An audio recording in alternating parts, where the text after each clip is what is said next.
Groundbreaking, revolutionary. I never felt so seen as a woman. I'm sorry, honey. Last time I checked, you have to keep my interest in your show. I'm not obliged to watch your crap, just saying. Just somehow they get to where they need to go, no problems at all, and then when the men show up, that's when the real problems start. Yes, The Last of Us Season 2. Made for women by people who clearly never met one. Yes, we made it. It's finally over. I've aged 10 years, questioned every creative decision I've made in my life, screamed at my TV, what was that, more times than I can count. But here we are. I know I'm late to the game. I've seen a gazillion people talking about this episode, so I'm just gonna keep my video absolutely brief and just state, what the hell was that?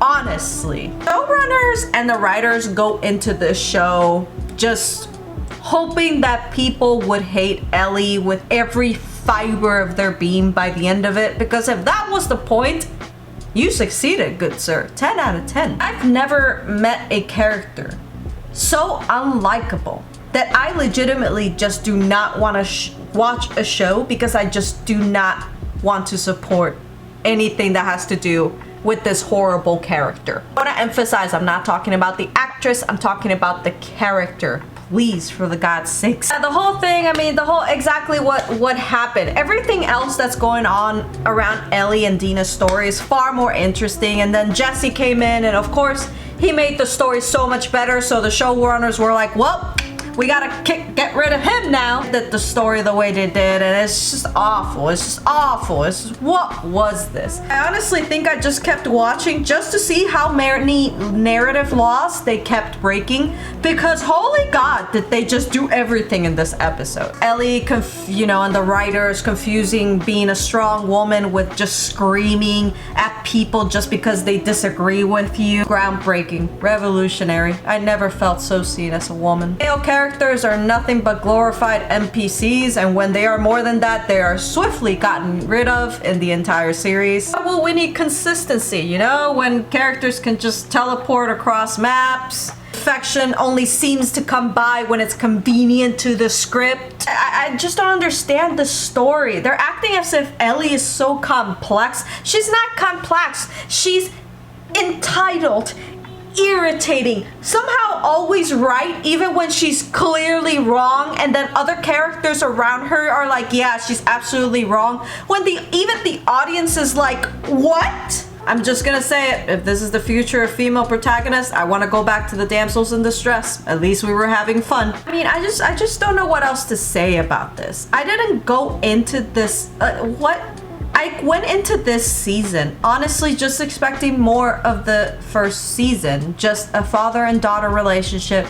trying to figure out in a post-apocalyptic world where the infection is just running rampant. But no, instead I just got a whole season about two perras sulking, yelling, and emotionally manipulating everyone around them within a 5-mile radius. Never encountering any infections, even though they're being loud and playing music instruments on some episodes. Lean AF, especially even though they've been traveling across state lines, which mind you would take months. Just somehow they get to where they need to go, no problems at all, and then when the men show up, that's when the real problems start. I just don't understand, because I feel like they could have taken this story in so many avenues, especially if, okay, and if you wanted to kill Joel, fine, but why do it in the very beginning of the season and then spend the entire rest of the season telling us that this character feels bad when she's clearly not? Got the whole revenge arc of Ellie in like the last 2 episodes of the season, which mind you was only 7 episodes. That's not enough, HBO. Whatever happened to 25 episodes in one season? Whatever happened to that? Because I feel like this season was insanely short for no reason. You guys needed more time. This series needed more time. And for some reason, HBO didn't give that to this season. Whatever, I guess. As a woman, I absolutely hate this series because it pretty much makes us look like unstable people that can't handle the apocalypse, just frankly. To kill off Joel, why not have Abby become friends with Joel and Ellie? And more interesting if we would have seen a relationship between all three of them before in the last episode. Abby kills Joel and you're like, oh crap, you know, and then we move on to season 3. Apparently not. This is the thing, the writers and the showrunners are so egotistical that they think that they did such a great job that it is enough for us to come back in season 3. It felt off. It just felt like, yeah, that's right. And you want to know what happens next? You better watch season 3. Huh? I'm sorry, honey. Last time I checked, you have to keep my interest in your show. I'm not obliged to watch your crap, just saying. Gone this so many routes. What if Ellie, she would have grown up and become a chemist and made a vaccine out of her own blood? Or maybe she got pregnant and somehow found out that she's able to transmit it because now it's hereditary. I don't know, it's just this show could have gone in so many different interesting directions. And it went to this direction?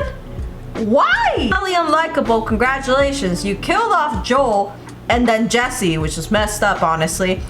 And now you expect us to come back to find out the life about a woman that killed off my favorite character from the first season. And quite frankly, I just don't like this character. Why on earth would I want to find out more about her life? And this is the conundrum that I think the season is running into. It is doing this thing of where it's like, well, Abby's perspective, she's not doing anything wrong. And then from Ellie's perspective, Joel did nothing wrong. And they're like, oh, see, if you understand both of their perspectives, they both did nothing wrong. And it's like, okay, but if you use that logic in the real world, everyone is innocent, no one is guilty. Are you kidding me? It feels like such a childish way of looking at reality. You're basically saying that, oh, she did a bad thing, but she had her reasons, so therefore it's okay for her to do it and to get away with it. The way they're going about in the story, that's where it feels like they're teeter-tottering towards. And man, that is so lame and it's so childish and it's so stupid, honestly. What a stupid way of looking at it. Like, if you want to do a revenge story, fine. It's just like, actually do a revenge story. In no moment in this series did I feel like Ellie wanted revenge. It just felt like she was tagging along with Dina, and then when they got to the city, they're like, oh yeah, that's right, I'm here for this reason. It's like, honestly, I'm not gonna go on and on because there's so many videos out there that are doing a way better job breaking it down as to why. My reasoning is I'm just not gonna see season 3, frankly. It's going in a direction that I'm not interested in, even though what's going on with the Fireflies and the Seraphites and the Wolves, it's interesting. It's not enough for me to wait God knows how long until they release the next season for me to find out. It's just, I'm not that interesting. These people are not that interesting, and I barely got any screen time with them. What is going on? HBO, like, the way you're going, like, this is terrible, and we already know what's going on with the whole Harry Potter thing. What a disappointment, honestly. What a disappointment. I really was trying to give this season like a shot, you know, give it a shot. Hopefully it doesn't disappoint. And then I finished it and I'm like, yeah, that was even worse than what I thought. Yeah, ladies and gentlemen, those are my thoughts. What are yours? You disagree with me? Ooh, take it down to the comment section below. Leave a like and subscribe on your way there. Anyway, guys, those are my thoughts. I'll see you for the next one. Bye.